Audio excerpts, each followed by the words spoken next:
Hi guys, welcome back to the channel. Continuing our top 15 series. We've got something special lined up for you today.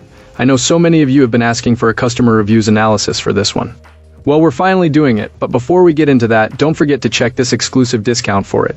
You can find the link in both the video description and the top comment below. Now let's not waste any more time and jump right into the details. So, this portable gas generator has been on my radar for a while, especially these small two-stroke units. I'm a master mechanic with 35 years under my belt, working with everything from heavy equipment to small even generators, so I wanted something tiny for my enclosed car trailer to run a few work lamps on both 12 volts and standard 120 volt outlets. I read a lot of reviews, watched a bunch of videos, then pulled the trigger on this one. Out of the box, I was reasonably impressed with the packaging and the overall first impression of the build quality. It's not a Honda, and the noise talk from other reviewers can swing either way, but it doesn't feel cheap.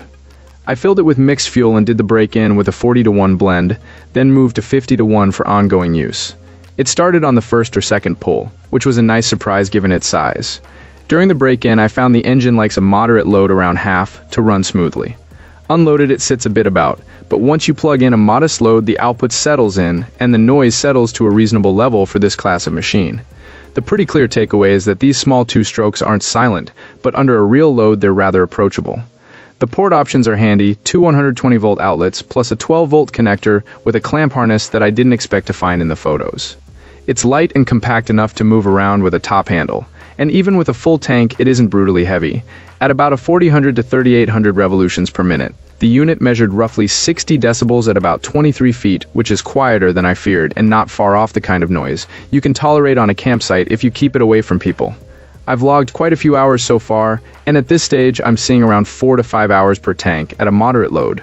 A couple of gripes worth noting: the fuel capacity is small, roughly 1 gallon, so you're refilling sooner than you might like, and you still need to mix oil in the fuel. 2 ounces per gallon is the rule I followed. I did have a moment where the carburetor float got stuck. A simple tip over and it freed up, and it has run clean since. The two 3-prong outlets, while adequate for small devices, aren't a lot of slots if you're trying to run several things at once. You should also ground the unit for safety, and be mindful of the odor when it's running. Plus, the unit does burn gas with a bit of a smell. Overall, for the price, this little machine delivers more than I expected. It powers phones, laptops, small lights, air mattresses at camp, and the like without hiccups, and it's a practical substitute when a battery bank isn't ideal.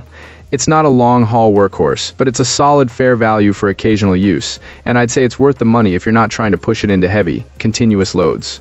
So far, so good.